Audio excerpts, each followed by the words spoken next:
श्री राम समर्थ। जून 15। मैं सिर्फ नाम में ही हूँ।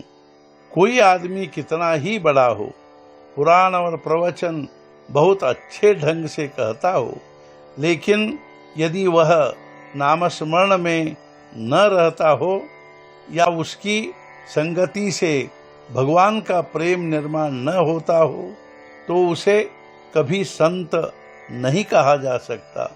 संतों के नाते रिश्तेदार संत ही होते हैं ऐसा नहीं है। हम नौकरी करते हैं तो कोई जरूरी नहीं है कि हमारा लड़का भी नौकरी ही करेगा। उसी तरह कोई भगवान का भक्त है तो उसका लड़का भी भगवान का भक्त होगा ऐसा नहीं कहा जा सकता।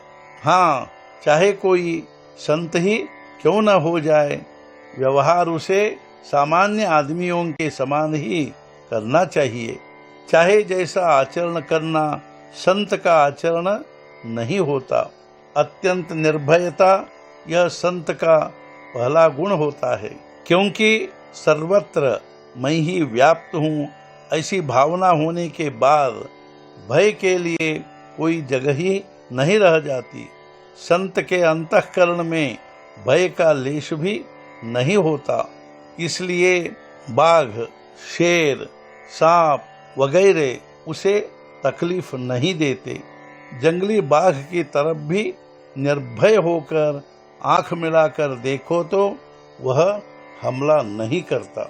साधु के शुद्ध अंतःकरण का भी उस पर असर होता है। इस तरह संतों के अंतःकरण का जानवरों को भी भान होता है। ऐसे संतों का सहवास मिलना भी बड़े भाग्य की बात होती है। परमेश्वर के प्रति प्रेम होना या सतत नामस्मरण करना, यही संतों की संगति में रहकर साधना है। संतों का अखंड सहवास नामस्मरण से ही हो पाएगा। जहाँ नामस्मरण है वहाँ संतों का सहवास है। तुकाराम महाराज जैसे संत भी भगवान से मुझे तुम्हारा विस्मरण न हो यही मांगते हैं। इसी तरह समर्थ रामदास भगवान से कहते हैं, तुम्हारा योग यानी तुम्हारा सहवास मेरे जीवन में निरंतर होने दे। योग होना यानी और कुछ नहीं, मन जब जब अनुसंधान से छिटक कर अन्य विचारों में भटकने लगे तब तब उसे एकाग्र कर फिर अनुसंधान में लगाए, यही योग शक्ति है। हुक्म कितना भी सख्त क्यों न हो, अगर उसके नीचे हस्ताक्षर नहीं होंगे तो उस हुक्म का कोई मतलब ही नहीं होता। साहिब के हस्ताक्षर के कागज का महत्व होता है। नामस्मरण सब साधनों में हस्ताक्षर जैसा होता है। एक लड़के को बहुत गुस्सा आता था। गुस्से के जोश में वह अपना सिर पटक लेता था।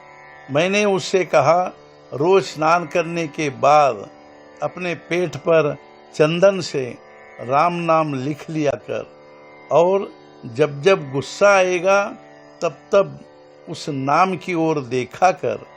और इस प्रयोग से उस लड़के का गुस्सा अपने आप शांत हो गया। सचमुच नाम में कितनी शक्ति है, अनुभव करके ही देखो। मैं आज तक सबको नाम ही बताते आया हूँ।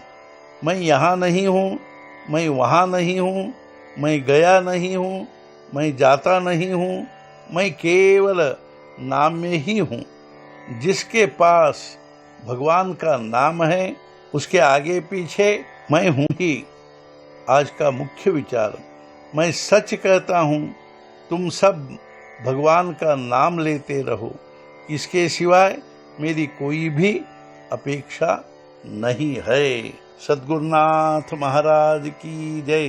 जय जय रघुवीर समर्थ।